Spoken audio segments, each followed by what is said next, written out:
Well, the world's on fire, and so were the West Tigers on fucking Saturday. Hey, West Tigers faithful episode. I think it is 57. Usually, while the intro music is on, I tend to look that up.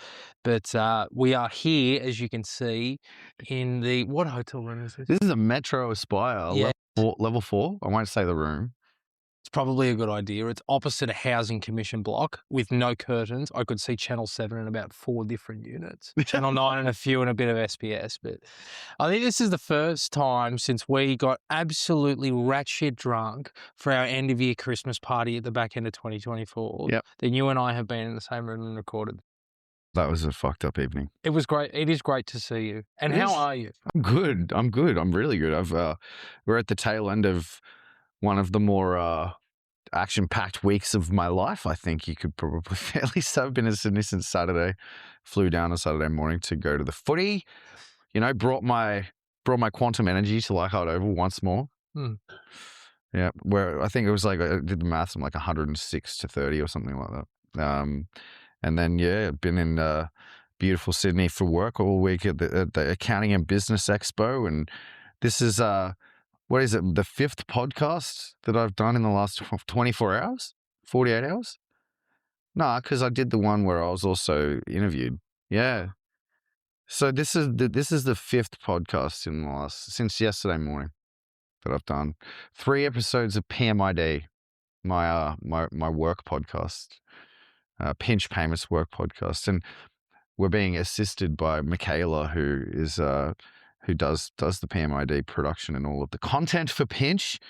And other than that, I got interviewed by some random dudes. But yeah, it's been real. What about yourself? Too much, mate. Just similar to yourself. It's been a week where I feel like I've been run off my feet, but come to the end of it now and get to see you. And obviously Friday makes it a whole lot easier. And watching our football team hopefully get a win on Saturday will make it a whole lot easier. You mentioned Sydney before and you say that it's beautiful. I know that you're from Grafton originally. You live in Brisbane now. What do you think about Sydney? I like Sydney. I always like Sydney. I come down to Sydney and I always say to people, like, I don't understand why people who don't live in Sydney always brag on Sydney. They do. You might not know this. But people, yeah, for sure. People outside Sydney hate it and talk shit about it all the time. And people from Sydney talk shit about it all the time. I come down, but you know, like when I come down here, I usually get a hotel in the CBD and I'm like, you know, right where the action is all the time, you know.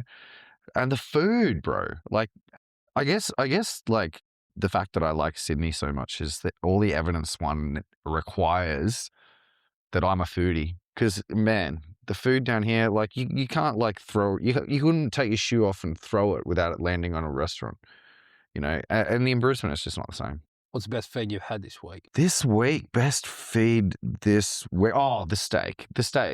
Yeah, no. Where'd you go? Meat District Co. You mean Meat and Wine Co? No, Meat District Co. Meat District, which is actually next door, I think. Did you go to Barangaroo? Is that where you were? Down on Darling Harbour. Oh, okay, yeah. So Meat District Co. down on the water, just we're sitting outside and you can see the star from where we were sitting. But yeah, that steak, I had a ribeye.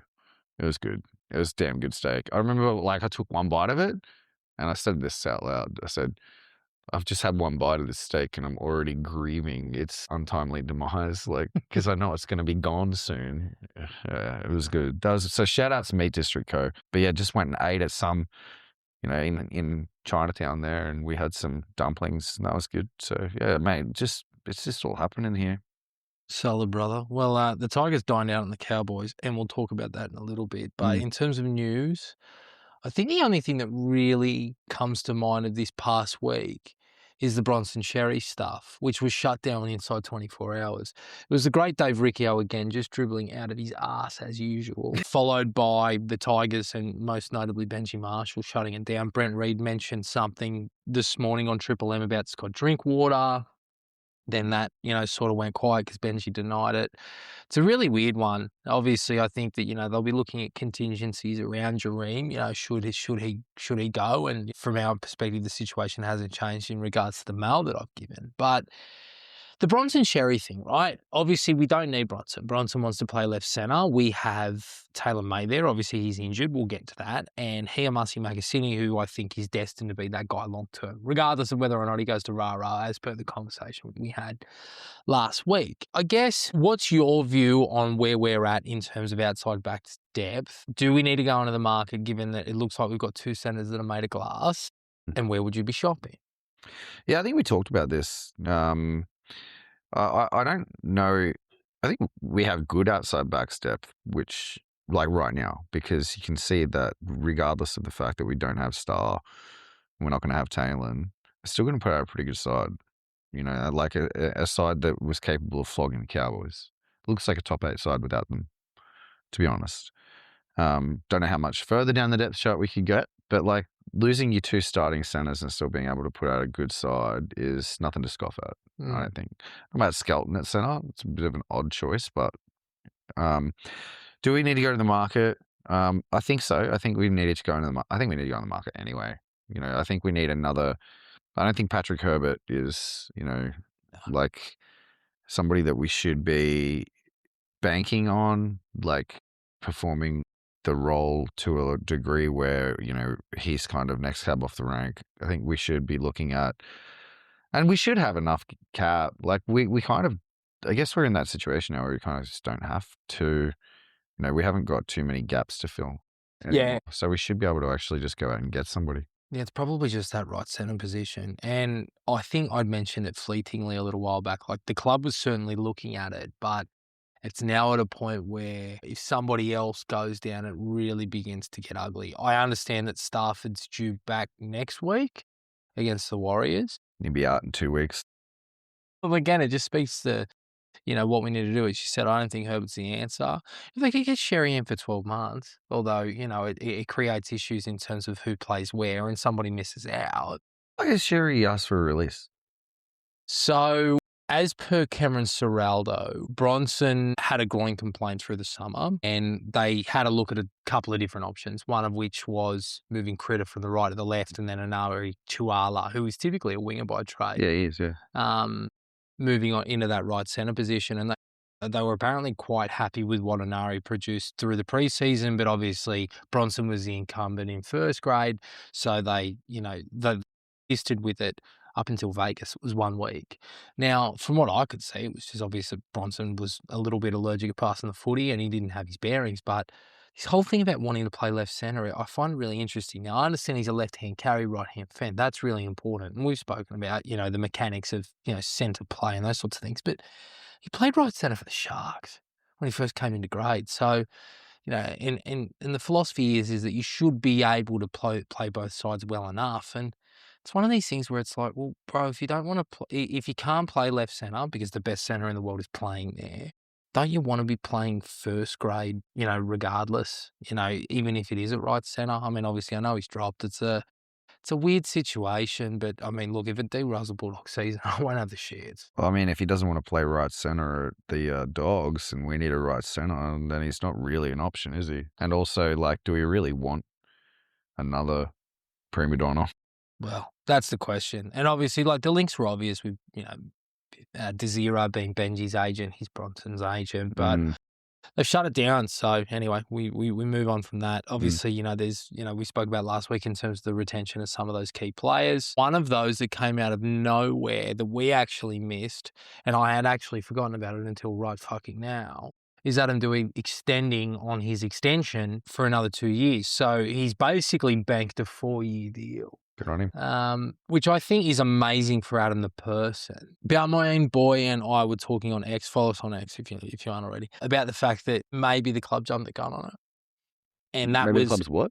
the club jumped the gun on the extension. And we hadn't seen 80 minutes yet of a ball being kicked in anger, but we obviously hadn't seen a body of work this year, but the club were wanting to tie him up.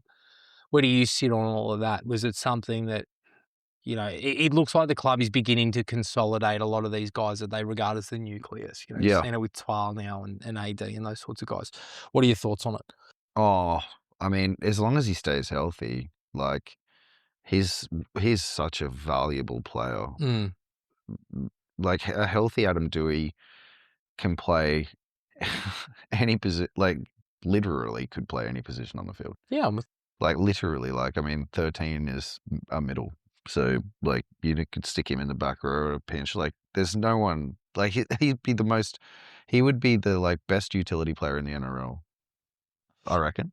Yeah, Connor Watson and Tyron Wishart are up there, but could they play? Well, I mean, they play utility. He's our half. Yeah, true. Right, but I'm This saying is like true. if he was a utility, he would be, just ridiculously good at it. So from that perspective, like I'm not worried, like, because if Latu Finu makes himself undeniable or Shock Horror or Jock Madden makes himself undeniable, like Adam Dewey's got a spot in that top 17 any day of the week, twice on Sundays. Absolutely. Any position on the field.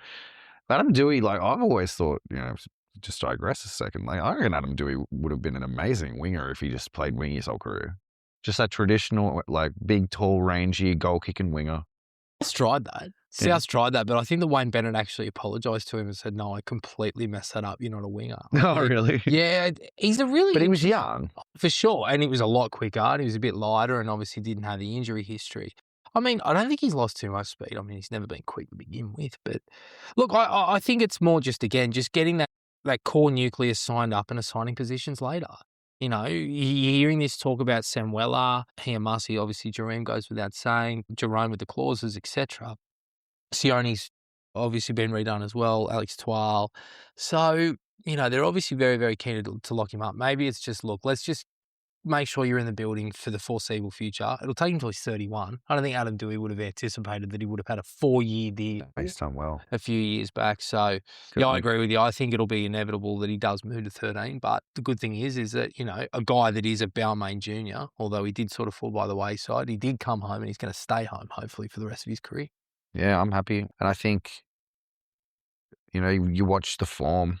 Obviously, he's in good nick. He played amazingly well on Saturday, and so did Twal, and so did Sione. So they I think that they're trusting what they saw in the preseason when making these decisions, and that's, again, I think we touched on that last week. Like, it looks like the all of the off-season metrics pointing at improved numbers, and it's actually translating to the performance on the field as we saw on Saturday. Well, let's bloody the yin yang on your thing there. Did you see it? Yeah, I do. Masculine and feminine energy. I didn't actually sign that. This is my work laptop. He's in. And my username on it is Jared Reedie. Okay, yeah. So they really respect you. It was first week of the job. I said that's a misspell, and my IT guy Henry just goes, can't fix it. So it's just remained that way forever. What are you doing, Dan? Fix it, Danny boy. That was well before his time. Well before that. You mentioned Saturday. It's about time that we probably review it. 44-16 winners, victorious. I think that your pre-game prediction was better than mine. It was pretty close. I think midway through the game, I sort of thought, the whole thing about never making it easy and them sort of being within 6 looked to be that it might have been the case. But I know that you probably felt an internal confidence that I did not. You were at the ground. I was not. Talk me through what you felt, what you saw, what you heard. Well, I said this to a few people at the ground, and I actually went with Wok, and he was the only person who wanted to go with me. The rest of you parked, which is fine, whatever. Apologies. Good on Wok. He's a great man. He is. It was great anyway. And got to see Robbie Farah. Literally was just sitting there minding my own business half-time. Robbie Farah's just standing there. Looking very good, by the way. Yeah, he was healthy. Do you reckon he injects melanin? He's brown. He's very tan. He's very brown. I mean, it doesn't really surprise me. He's got that Mediterranean. He's just got back from like Mykonos or something for sure. Like, without doubt. And the guy who he was with was so lovely because I got up. I was like, at first I was like, should I annoy him? I don't know. I mean, he's standing on the hill like at Leichhardt. Surely he knows he's going to get approached. Okay, fine, I'll go. And he's almost one of us now. Like, so bizarre. No one was talking to him. It was like people either didn't notice him because he was just like so inconspicuous just by acting so normal. Like, I'm supposed to be here, and people just was like, whatever. But the dude, he was... It's not like Hoops where he stumbles down the hill 3 times as he tries to go back to his family. Yeah. The dude he was with, though, was like 6'7" or something. Like, he had this gigantic, massive guy. He had this gigantic bro, like white beard, white hair. Didn't look like an old man. The Techno Viking? Yeah. Like 6'7", but like I called the guy Big Coptic because he just looked like a gigantic like Persian warrior or something. Yeah, right. Yeah, it was wild. That does sound like somebody that Robbie That would would hang out with Robbie Farah, yeah. Probably they probably met at Tropicana and mechanized. Yeah, probably, yeah. But no, the vibe in the ground, as I started by explaining that, and then the vibe in the ground was, it was like this, everybody was not surprised.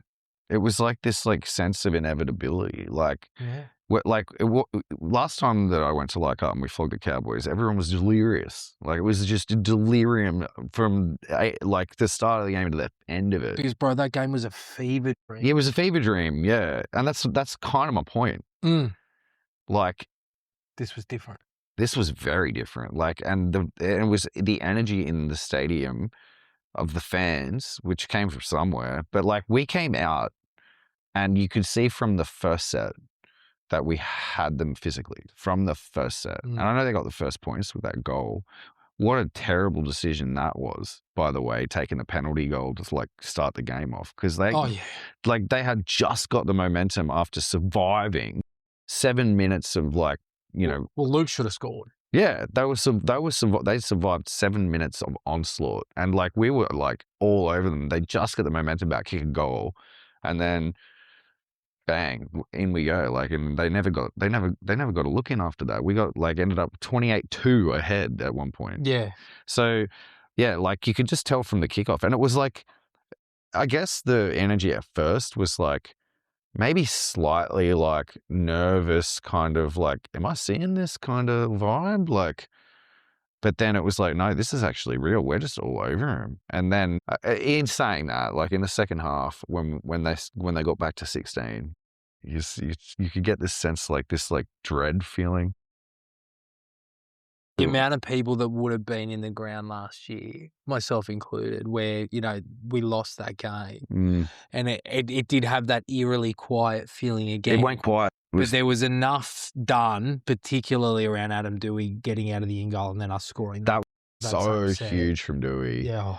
But it wasn't really, honestly, until Luke took that intercept and ran them like the game felt like over. Yeah, exactly. That was when it really began to sort of turn.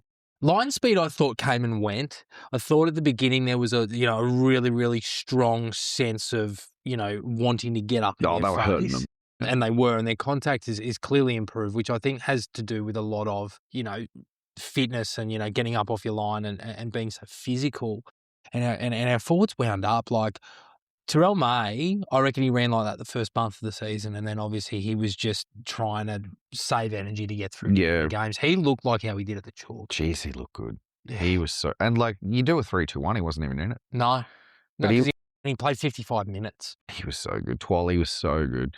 May and Twal looks like a completely different player. Like he is in career best nick at 29. I'm with you. Yeah, Twally and May, when they weren't on the field, was when things were dicey. Like it was literally when they were both off.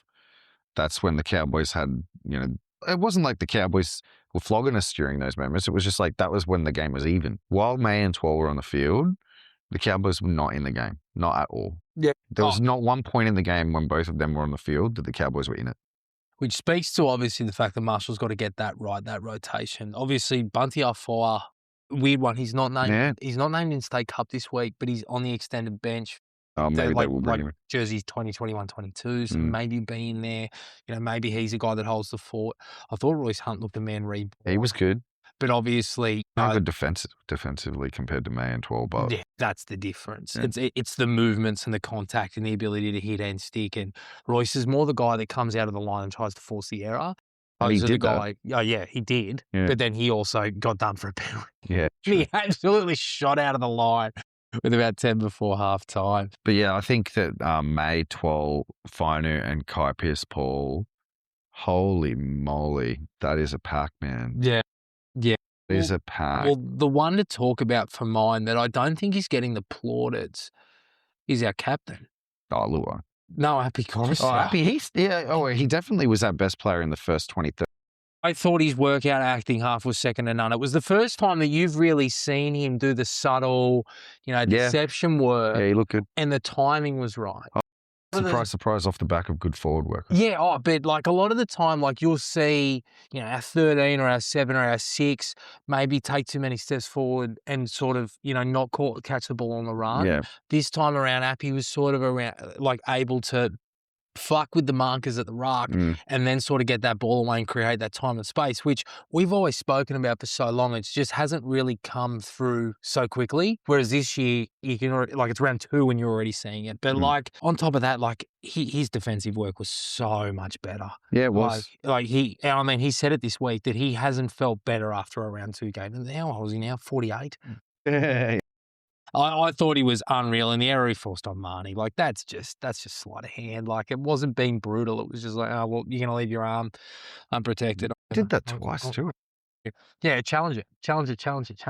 Yeah, but I don't know what's going on this year. There's some weird shit. Like when we're getting calls we don't usually get, and the opposition's not getting calls that they usually get. Like there's a full sense of inevitability about what's happening at the moment. Quantum. Let's talk about the halves pairing. You mentioned that you thought Dewey had a really good game. I thought he was really good ball in hand. The Pierce Paul first try comes off the back of his work, catching the ball at speed on the ad line, playing fast and direct, and because he's such a strong ball runner and such a threat, a lot the Cowboys jam in and turn their hips. He throws the ball beautifully out to Xerri, and then he has the presence of mind to square up and throw that ball to Kai into the biggest gap I've seen in a long time. Yeah.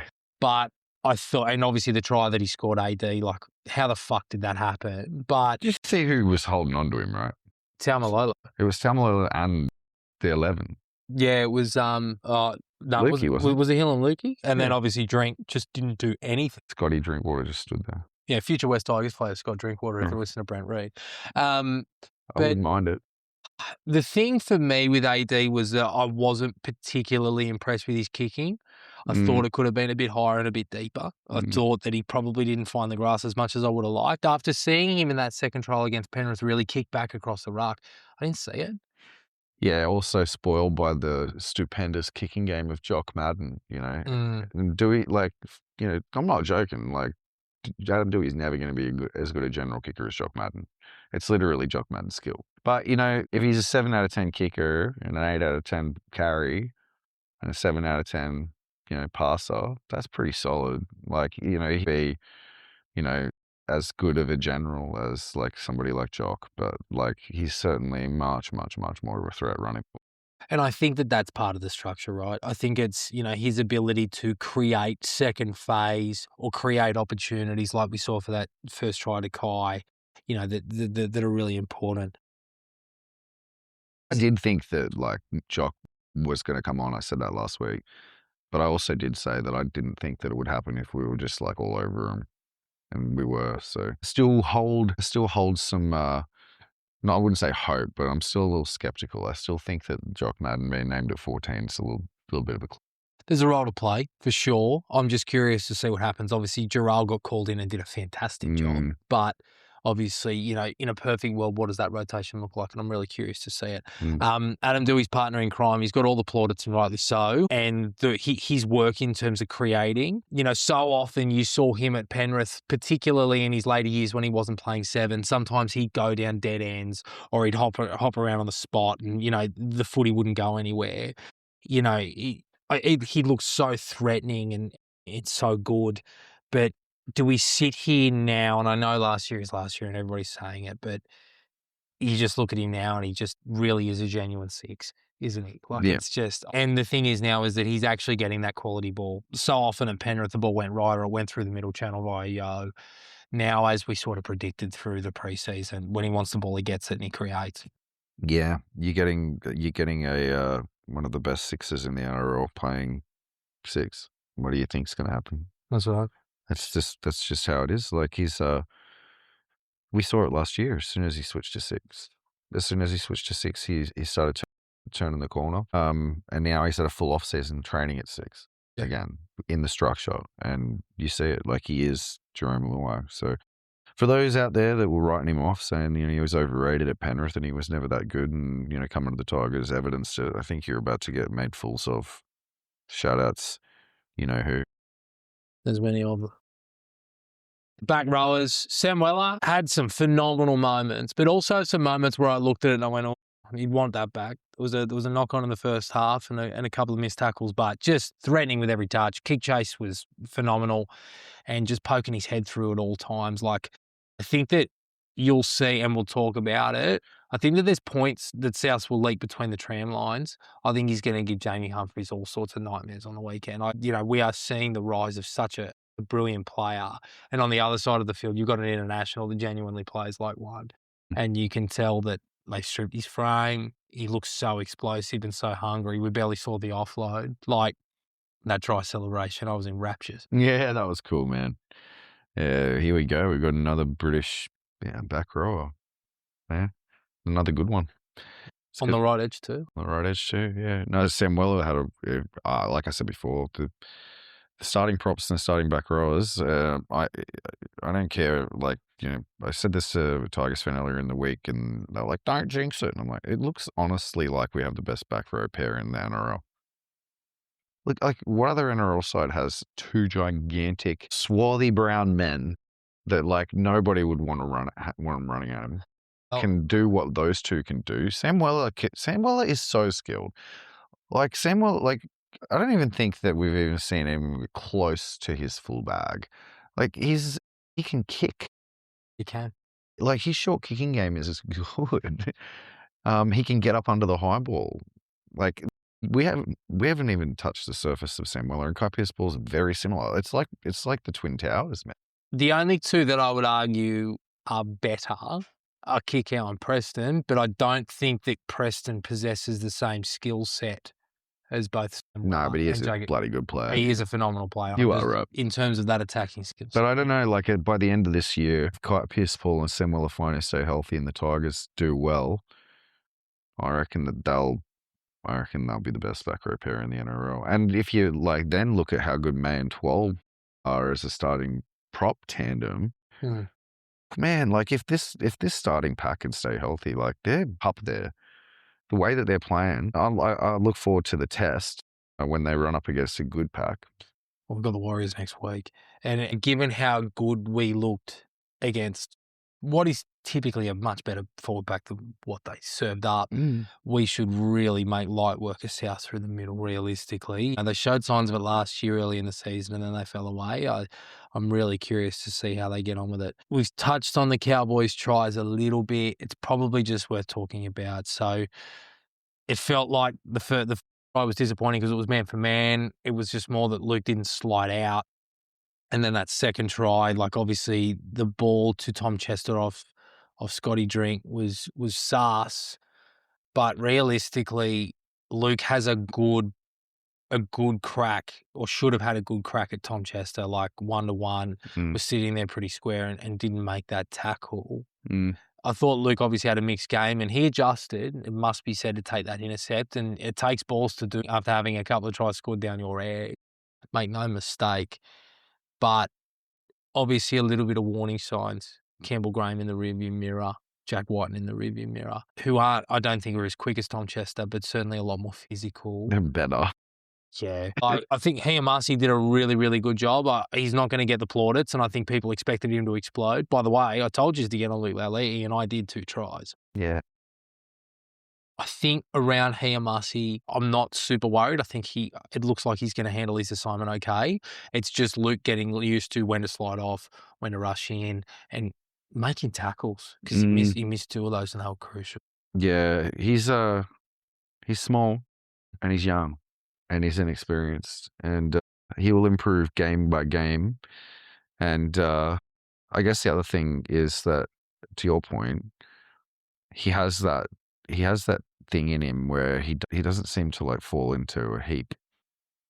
Because I remember even last year, he had some shocking moments, but he's not the sort of player who, you end up being like, he needs to be hooked, because he'll come and do something good and make up for it. So yeah, no, have faith, he'll be okay. But yeah, you're right. There was a couple of really glaring defensive issues, and I think that's got just as much to do with the fact that he had Marcy inside him. They're both inexperienced. Absolutely.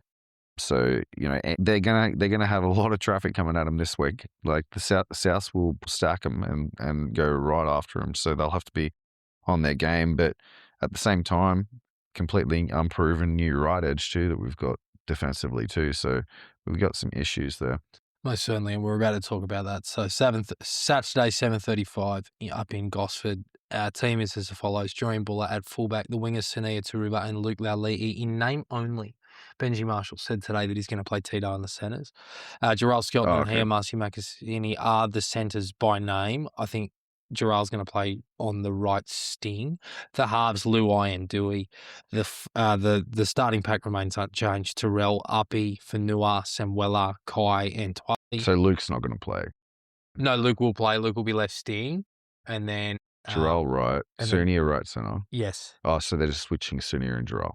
Exactly what you saw on that extension. That extended bench is the same jerseys 14-18. So Jock, Sione, Royce Hunt, Alex Seafarth, Tristan Hope. Patrick Herbert comes in jersey 19.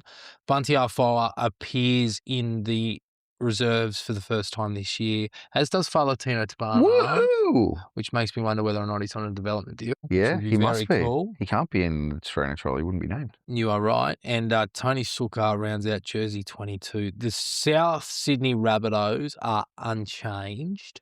And we'll talk about them in a little moment. Oh, actually, Jamie Humphries is in. I thought Brandon Smith would be back, but he's not, which is a win for us. Depends who you ask. We'll talk about that in a little while. Let's talk defensive edges. We sort of spoke about Luke and Hiamasi, and I thought Hiamasi handled himself well, and Luke got himself into some good positions and made some adjustments, but didn't actually make tackles. And on the other side, the thing that has been worrying me the entire time is simply their edges, but Sunia Turuva on Latrell Mitchell looks a severe mismatch. What do you do? I would be playing Patrick Herbert at right centre and Sunia Turuva at right wing, and I would move Gerald Skelton to left wing and put Luke Laulii on the bench, personally. That's what I would do. I know Patrick Herbert's, not a world beater, but he's a centre and he's bigger than Sunia. I would trust him to defend Latrell Mitchell better than I trust Sunia Turuva to defend Latrell Mitchell. That's what I would do. Doubt it's going to happen. I think we're probably just going to have to accept our licks and win anyway. Yeah. Like Latrell's going to get his. I just think that's just what's going to happen. Like Latrell's going to give Sunia a bath a couple of times, but Sunia's a dog. Like he'll have a crack. He's no slouch. And I think that his ball playing ability at centre is really interesting. Like there was a couple of times where he almost skipped through the line and then, was able to sort of breeze through contact and give that ball to Giraffe. He has that in him. Yeah, that's true. Because he's a fullback. But that's what I would do. Like I not just because of Sunia, but also because I would prefer to see Latrell on the left wing outside of Marcy than Luke. So I think it would be just stronger edges if you played it that way. Tough one, I guess, because realistically, you would say, you can't drop a kid like that after he took an intercept and scored a couple of tries, and he's so young in his career. But at the same time, there's the Perth and. I don't even think that he would have been picked ahead of Skelton if Skelton was healthy anyway. Oh, not a chance. I think it's more Benji just looking to reward a winning team. It's the same. That's what I think too. And with Bunty, right? Like in the sense of, if... We can't change the team if they just flogged somebody. Yeah, that's right. That sends a bad signal. I understand that. And, that's important. But I also think it's a bad idea. I think that's bad mentality. I think you got to pick the team that's most likely to win every week. Yeah, I agree. It's going to be an interesting one, and I'm curious to see how they use Latrell, whether or not it's early ball or whether or not it's sort of at the line. I feel like with early ball, we can, sort of scramble a little bit better, even if it is close to the line. And I think that this side is going to move. It's going to haul ass to scramble and get across the line. I know that obviously AD and Kai are going to be held up by Cody and Fafita, and rightly so, because they are very, very difficult players to defend in their own right. But if Latrell gets that early ball, that's going to be a problem. It's when they start throwing fucking block shapes or they start getting cute that's when that's when it's going to be a worry. When it's man-to-man, midfield sort of 25 out, 15 out, 10 out, that, when Cody, is given the opportunity to scheme and plot, that, there might be points. And I'm not under any illusions. That left edge is going to score points. Chances are the right edge is going to score points. I think a lot of this match simply comes down to Wyatt Raymond's officiation. He's just come off the Brisbane Parramatta game. You saw momentum swing very much through that match, like a pendulum, and whether or not we can weather the storm. I don't think South, we've spoken about it ad nauseum. I don't think they've been that good. they played Redcliffe to start the year, and it was a tit for tat match, and Redcliffe was so passive with their right edge and didn't move up at all and just allowed Latrell and AJ to dunk on them. And then, like, they played a Roosters side last week, and yeah, they got the record, and that was great, but they got fucking bashed through the middle. They That got beat. was They got beat, and the Roosters had been coming off getting shellacked. They did. So I don't know. Yeah, I agree with you. I don't think the form lines are very good. You know what I said about them in the preseason. Don't I ever? I was teeing you up for another clip. I think that. Well, look. All right. Look, I think there's a pretty good chance that South score like 5 tries in this game. Oh, I completely agree. It's just whether or not we can score 6. Yeah, but there is also like, I mean, that's gonna. I think 5's probably the max. Like, I think that would require them to probably capitalize on all their chances. I think one thing that I'd probably be looking to do is I'd probably be looking to like send Skelton on some kamikaze style tackles onto Latrell. Get in there and just belt the shit out of him, because like Latrell's kind of made of glass. Imagine what Latrell would do if Skelton got under his ribs. Like, I don't think Latrell likes getting hit much, and it also You never see it happen. fires him up pretty hard. Yeah, I know you'd never do, but I would love to see it. I would love to see Skelton line him up the way Skelton lines people up. That would be phenomenal to watch. Cody Walker, I just think you've just got to pester him all night long. No, and you could tell that there was a bit of lip given by the Tigers players last week. Yeah, they were. Cowboys. Yeah, they were getting stuck into him. I hope that doesn't disappear, regardless of where the scoreboard sits and those sorts of things, because Cody can fly off the hand. It's not just the lip they were giving, though. The way that the Tigers are playing is like just tailor-made to piss teams off, because their line speed, hit hard, like not giving them time to do anything. Yeah, Cody Walker's going to end up frustrated. I don't know whether I think that the Tigers are going to win by a lot or a little, but I don't think that they're going to lose.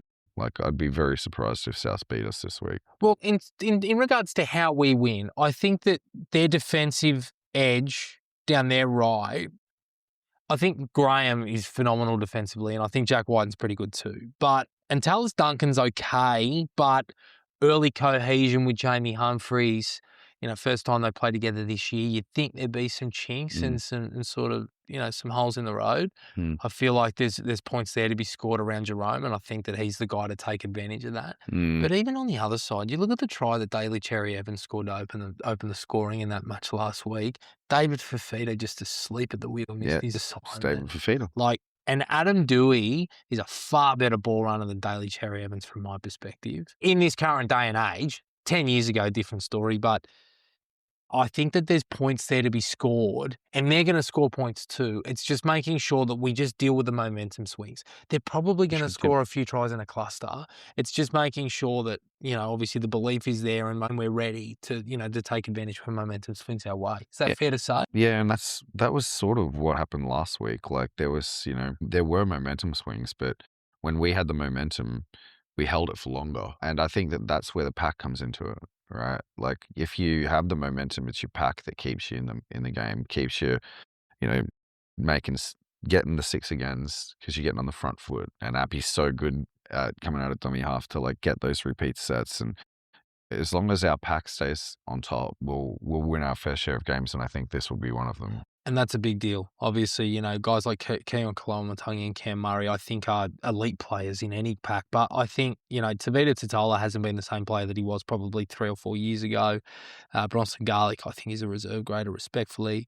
David Fafita, when he's hot, he's boiling. When he's not, he's freezing. Like Talis Duncan, I think is an out-and-out great player. But I look at their bench and I look at it compared to our bench, and I really do think that there's a bit of a gulf there, and that if we're within 12 hypothetically, and don't panic if we're behind with sort of 20 or 25 gone, like their bench is Mamazellas, Ewan Aitken, Sean Kepi, Jaden Sullivan, Lachlan Hubner, Moala Graham Torfa. Hubner and Kepi will do the work through the middle, but neither of them I think are going to make a dent compared to Royce and Sione. Realistically, I think Hubner's a really solid footballer, but I don't think he's a guy that I'm necessarily worried about. So once this game, the benches begin to come into it and those sorts of things, I can really see us making solid inroads. It's just dealing with that early influx, and hopefully we start fast like we did last week. And we're sitting here, this time next week with a second successive win cast. Indeed. Any predictions you want to make about the match? West Tigers, I think 26. Yeah, I think it's going to be high scoring. When you said South score 5 tries, I tend to agree. It's just, I think it'll be close. I think it'll be high scoring. It'll be like 34, 20, 26 or something like that. Like 2 points difference to my prediction. No, there you go. I wasn't listening. I said 36-26. You said 34-26. I haven't been confident. Like, I wasn't confident at the beginning of the week at all. I was like, oh, fuck, we're losing. Like, Talent's the only bloke that we had that can handle Latrell. Then I watched them play South. Watched them play the Chooks back, and I sort of saw us.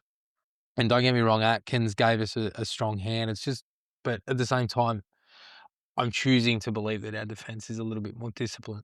I think so too. And I think that, even though the Souths do have some good players, I think our players are playing above themselves. And I don't see that in Souths. I don't think Souths are playing at the best. I don't think you're seeing the best version of every single one of those players. Right now. I think you're seeing the best version of every single one of our players, bar Xerri Buller. He's the only player in our side who I'd like. Am I wrong? Like, run round one form, you can make an argument it was a career best game for literally every single one of them. You could. Yeah. I mean, Marcy's second game, so it's like small sample size, but that was like Jerome Luai's best club game. Adam Dewey had an absolute blinder. May and 12. Well, I mean, May's probably had better games, but as good as it gets in the minutes. 12, Samuela, Kaipius Paul, it was just like the whole side was just playing at a level that I've not seen any of them hit ever. Well, let's hope it continues and that Xerri turns it round. I actually thought he played okay, but I understand obviously the error. Too many errors, man. 4 errors. As I've spoken about, fullbacks do make errors, and sometimes, they have the right to make that error, and it's on the team to defend it. At the end of the day, they've got to take those high-risk plays. But hopefully, less errors and more points creation. High-risk plays, though, just shitty fumbles. Well, I mean, he came down in that. Oh, there was like one or two. And there was some pretty shitty errors. Down the short side, you should have done better there. But that was, if that comes off, I think we score again. And then obviously taking that ball off Scotty Drink, that was good scramble from the Cowboys. I will say that. Look, he should have done better, yes. But at the same time, they did well to get back. Pull your head injury. Anyway, and sign the contract. Otherwise, leave. Let's talk through. Holy shit! There. 1, quick question, 2, actually. 3, 4, 5. Go on. Tino on the extended bench means that he's the next outside back off the rank behind Herbert. Yeah, that makes sense to me. It means he's probably going to debut pretty quick. Interesting that he's jumped Solo, who I thought actually had a better game than him last week. I know that Tino, and we're talking about Cup now. Tino scored that fantastic try, but I haven't seen it. Couple of errors and some defensive lapses, I think. Yeah, but he's a freak. He is a freak, and sometimes it's similar to what I just said about Xerri. Sometimes you have to allow him to make the error because sometimes when it comes off, it can win. And Tino's the sort of player you can just tell, with certain guys, that he's the sort of player that, in bright lights in first grade, he'll be a superstar. New South Wales Cup, we lost to the Bears after sitting here grinning like fucking Cheshire cats, looking at Harrod and Wilson in the halves and going, oh, yeah, this will be a flog him. Yeah. It was going to be a cakewalk. And when Charlie Murray scored early, you're thinking, okay, this looks good. Backs were lively. And the forwards looked really solid to begin with, and then it just fell away. And you're sitting there going, how the fuck? Well, they were so passive defensively. You have a look at that first try. They are backpedaling. What I described about the Dolphins' right edge defensively against South was similar to what we were doing. Just no one wanted to make a tackle. It was like they'd never met each other before. And obviously, it goes without saying, half their spine was on our extended bench at Leichhardt Oval. No Tristan Hope, no Jog Madden. I know obviously you had designs on Jog playing first grade, but they would have anticipated and done a lot of work through a post session through the summer that he would have been their seven. Yeah, I agree. And Iverson is not even the 7 this week. He's gone. Which speaks. Is he dropped? No, I think he's been dropped. Which is a big deal. My hotspot has fallen out. I'm just gonna try and find the team list, but I know that he's out of it. And that's disappointing because I know Iverson can play, but he's not a 7, he's a 6. But the thing is that when you got a guy like Javon there, he's never going to get that spot. Again, Sakura was strong out of yardage. I thought Josesi Lenyon was lovely around the middle, like that try that he helped to create, but Jack Outard, sort of throwing the ball to Sukar, retrieving the offload, throwing the ball to Outard. That was really nice. And obviously Charlie Murray picked up where he left off, but I'm just sitting there going, how the fuck did that happen? It was just disappointing. Did you see it? Nah, I didn't watch it. Been too busy. I mean, I was at the game. They played at the same time. I would have loved. I don't know. Like, how did that happen? Like, how do they have a Leichhardt game and New South Wales Cup's playing an hour before them at Lidcombe Oval instead of just having a curtain raise? And Fleg's playing on the Sunday. How the hell does that even make a sense? Like, just move the New South Wales Cup game an hour earlier and play it at Leichhardt. Yeah, I know. It makes no sense. It looks ridiculous. Look, positive. Heath Mason looked really good with the ball in hand. Like, really good. Like, was really dangerous and made a lot of meters, yeah. Defensively, he was okay. Wasn't great. That left edge was pretty shaky, but yeah. Charlie Murray, man of the match. Kind of expect that. Yeah, he was. I'd say he was our best. Like, why wouldn't he be? He's just been so good through the summer. Looking at the team news, Max Tautua is in at centre. Ben Stevanovic is at halfback. That's who's replaced Iverson, which I understand. I think they had to do that. Bit of needs must. Vucker's starting. Charlie Murray's at prop. And Mav Guy, who I think was a late exclusion, is at lock. And now we find out that Ethan Roberts has got a foot fracture, and I think he's round 4, round 6. So obviously, getting those guys to trickle back, I think will be really important for that team. And I think that Hope and Madden, particularly if they don't get a game this week, they'll play in that. I think they play in Sydney the day after we play the Warriors. Oh, okay. So, yeah, they might even play even if they do play in a row. Yeah. And can they do that? Yeah, they can. Yeah, that's happened before. Yeah. Kid Lowley, he played against the Chooks last year where he went, Grandpa Simpson, when he walks into the Gentleman's Club and then fucks off out the door. That was him when he dropped the ball. Benji hooked him. Yeah, they sent him to Cup and he went and did that. So, yeah, there's no problem with it. It's just obviously, the club's... Where is Kit? Whereas Kit's got a concussion. He's another one that's got to come into that side. He's, he'll really help. He looked real good in the preseason. He did. So, one to consider as well. And Jared Haywood is in that side as well. He's in New South Wales Cup. Yes, and Mitch Tautua has also been promoted. So, bit of a different flavour this week against the South side, who's been pretty terrible to start the year. Matt Duffy just looks like an immortal, but that's what you expect. But in saying that, he's playing behind a very, very poor forward pack, so I'm expecting good things. Jared Haywood, spoke about him before. He played a pretty key role in our win in flag against the Silvertails, as did your boy Logan Brooks, and we'll talk about that in a moment. But Jared, there was the first try we score. Go back and watch it in New South Wales Rugby League TV. He gets the ball out of acting half. He takes one step. He throws a ball that cut out, I'm not even kidding, 4 defenders. From dummy half. And then we just went block for block, and they threw the ball to Will Craig, who fished beautifully, by the way. Yeah, he twice. Bang! Yeah. Scored the corner. He did it twice. You're right. The first one was just pure, like just looked at the winger and said, "You are nothing," and just gone. And then the second try, there was 4 players around him, like they scrambled really well. And just like, "Nah, I'm the guy." Gone. He's arrived, bro. Yeah. Just in time when he's on a top 30. Oh. But that ball from Haywood, holy shit. But, Shane Sultana, God, I reckon he's probably 3 years away from being an NRL assistant coach. That's how highly I rate him. They are so good to watch. They're fit, they're fast, they have a very clear game plan. They handle you through the middle.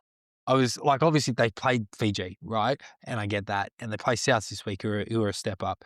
But Premiers, they've got like this small ball approach this year. Like they benched Harry Delaney, who was their captain last year, and you got Liati Gaga and these sorts of guys sort of scheming through the middle, and they hit you hard through the middle on both sides of the ball, and they're like with this speed and aversion, and then like just straight out away, just to width the passing, Haywood just goes bang, fucking like.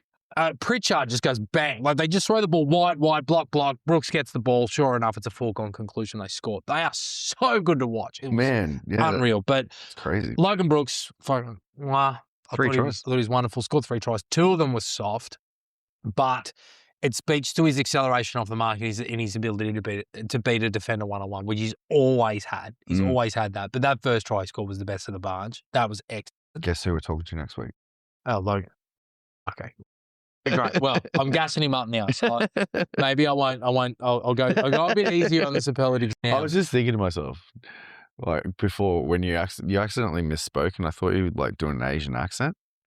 You know, like you said something, and I was like, and then my brain, when you started talking about Logan Brooks, you know that like, I want to be ninja thing. You know, that, like, I was thinking, I was like literally daydreaming about like making like a audio track for like introducing Logan and being like, I'm Logan Ninja.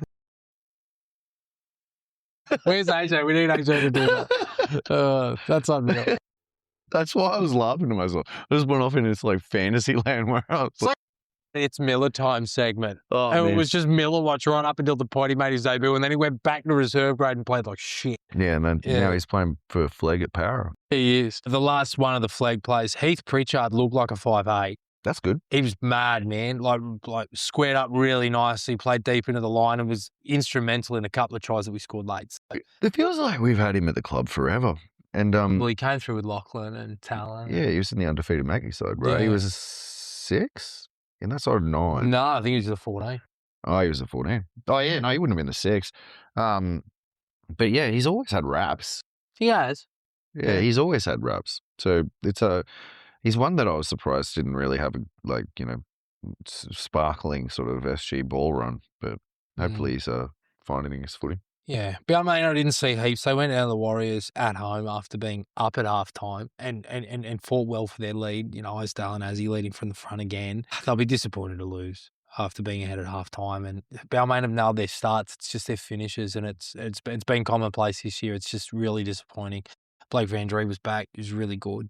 Really strong return from injury, and they'll really benefit from having him. Do you reckon he'll play Flegg this year? Yeah, without a doubt. I think you know, you compare him to his counterpart in Siatame. I think he's definitely more ready physically. That's interesting considering they had Siatame playing then our ultra.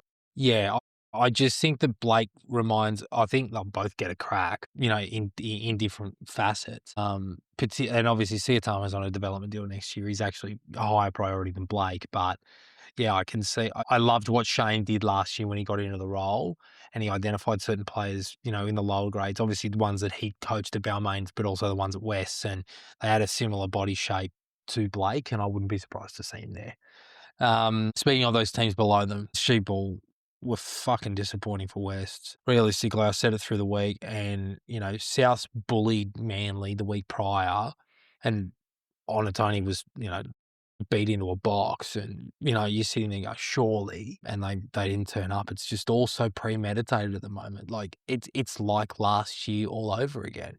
We have these weapons, we don't use them, or if we do use them, teams know it's coming and they double team on kids like Phoenix or Aaron Payer or Boston Lovell, who I think has something, but they're just not using them correctly. And I'm not going to sit here and point fingers at players or coaches or whatever, but it just all seems a little bit premeditated. I don't know whether or not, you know, there was enough work done in the preseason. You look at the first grade side, I know there's a difference, but they're just so fit. I just don't know if that, and they look so well conditioned, I don't know if that's trickled down yet.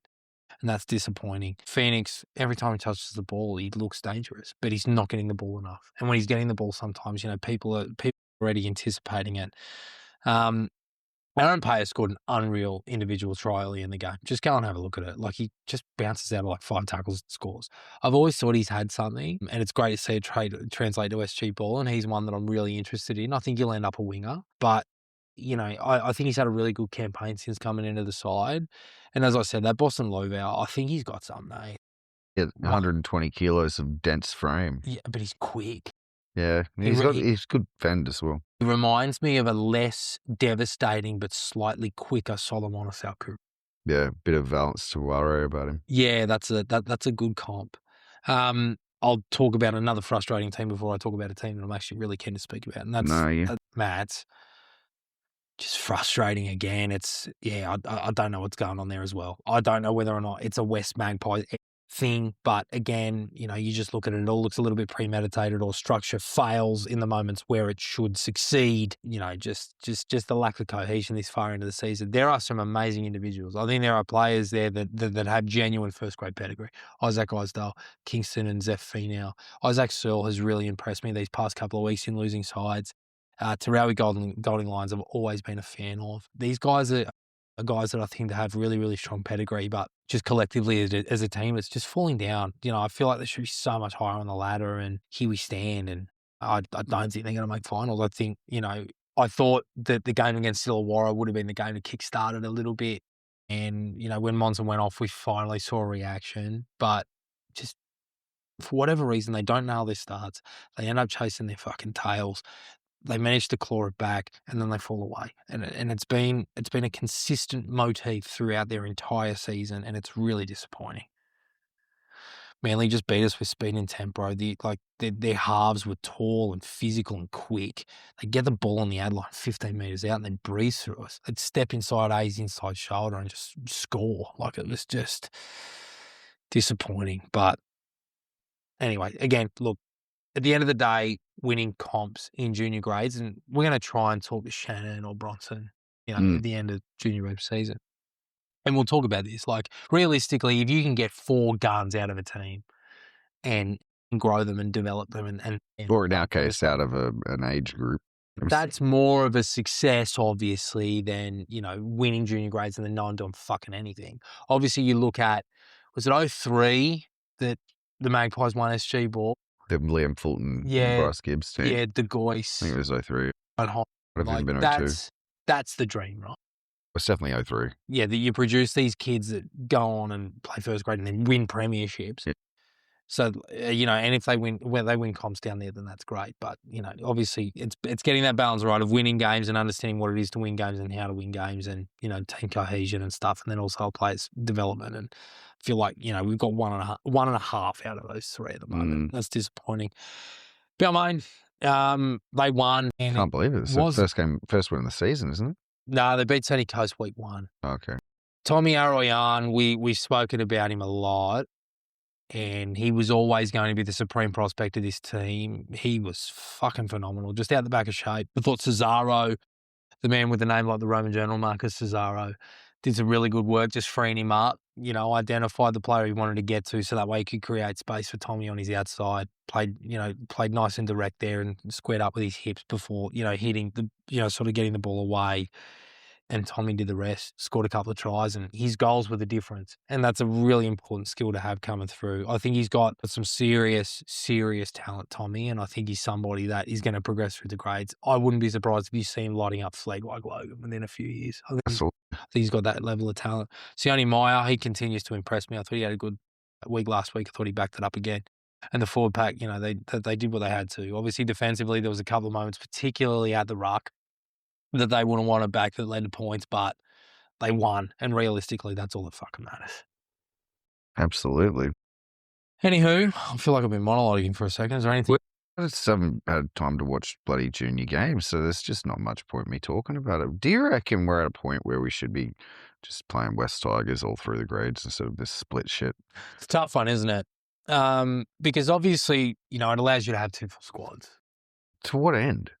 You got 2 weakened squads and, players need confidence. We've talked about that. And cohesion and... Talked about that before, yeah. And it also, I reckon it, low-key creates tension. Why would we, want the players that we're trying to bring through to, have rivalries with one another? It's weird. Yeah. And you see, I think, allowing the West Magpies and Balmain Tigers to perpetuate as lower grade brands is part of why there's still these fucking dumb idiot die-hard fan bases still. You still see Maggie supporters getting out there to Lidcombe watching New South Wales Cup that refuse to go to first grade games and shit. Oh, I heard that Dennis, the only reason he turned up to Leichhardt was because Sean promised Grapper at the end of the game. That didn't happen. It didn't happen before we get a C&D. Yeah, no, look, there are arguments for and arguments against. And I get all of that. And then you include the regional sides that we possess through MacArthur with they kill AJC it. and LDC. Look how good By the they way, are. finals this weekend at the Yeah, Arc. I thought it was last week, but it was the Oaks. Yeah, the Oaks, which we spoke about. It's an interesting one because obviously you want to widen the talent pool. Maybe you do a West Tigers A and a West Tigers B. Well, instead of Balmain and West. Or maybe we go West Tigers and then we just have like a Bathurst team or some shit. Western Sydney Academy. Yeah, something like that. Or a MacArthur something. MacArthur Mustangs. MacArthur Roos or some shit. Yeah. Yeah, maybe that's what it is. I'd like to see us I don't care. I don't think we need two teams. I don't know. I just don't understand why we need two teams. I mean, you look at sides like the biggest geographical junior bases, Canberra, St George or Illawarra, and Penrith. Mm. I mean, the Dragons have got two teams, but the other two don't. And like, if you think back to, all of the juniors that are pushing through, you got like, you're getting a good mix, Tony Sukkar and Jared Hayward from the Tigers, and then like, pretty much just Magpies aside from that. Am I missing a Tiger that comes through? No, I think you're about right. There's been a lot of Maggies. You don't reckon? I mean, but that was about 10 years ago he debuted. You think like if you took all of Balmain's premium prospects and you just put them in the West Magpies side, that like we would be missing out? Like, do you reckon Tony Sukkar or Jared Hayward would have just not got game time? I don't know. I don't think so. Like, was there some supreme hooker in the Magpies side that was keeping Hayward out of it? No, they're different ages. Different ages. I apologize. So, like, no, I just don't see it. I don't see the reasoning. It doesn't make sense to me. It just feels like lazy, poor planning to me. It just feels like the sort of thing where like they just haven't thought about it and it's like, it just is what it is. Maybe we should change it. Well, maybe you should change it. Well, Shannon and Bronson, I don't think it could be even their say. It'd be based on some bullshit like it'd be HBG clause 82 of the West Tigers Constitution. It'd be some shit like that. It'd be some shit where like it's probably Balmain. Thou shalt not fuse together junior representative outfit. I know that the Magpies, as part of their initial, as part of the agreement, I think that got written when they took over the Balmain shares. I think part of it was that they get the rights essentially to play New South Wales Cup as West Magpies. And probably with that, it means that, West Magpies perpetuate. But it's probably Balmain that are like, we still want Balmain Tigers sides. Just call them West Sides and get the fuck over it. Like, I just don't understand. Another call for unity. New South Wales Cup should be West Tigers too. I agree there. What are we doing? Here we are. Any parting words before we get moving? Fuck you, Wayne Bennett. Good luck to all West Tigers affiliated teams, as I always say at the conclusion of every week, as my partner in crime pisses himself laughing at his own stupid jokes. Strangers. Follow us on what? Oh yeah, I forgot about that. Follow us on Spotify, Apple Music, YouTube, Google Why are we Podcasts. on Amazon? I didn't know that was a thing. She put PMID on Amazon. Get it on Amazon, mate. Yeah, all right. And there's apparently another one, Podbean? Nah. No? What's the Pocket Podcast or some shit? We got to get it on all of them. Nonetheless. Get it on all of them. Follow us, all of those things. Hit the bell so that way you get notified. Social? We're on True Social now. We don't use as many commas and an exclamation marks as Donnie T, but nonetheless. True Social, baby. Threads. We got Threads. God. Yeah, and Blue Sky. Signal. Yeah, Telegram. Signal's where we send our clandestine conversations. Which is just photos of nipples. Yeah. Follow us on all relevant platforms. Other things to follow or pre-save in this instance, AJ and Punchakoala are releasing Strangers pretty soon. The pre-save link, should be buried somewhere in the description wherever you listen or watch. I thought that was last week. Yeah, no, the pre-save link is live. Just going to push it again. Thanks for having us. We will be back in our virtual capacity. Strangers. Do you know I wrote the lyrics? I know you did. See ya. Just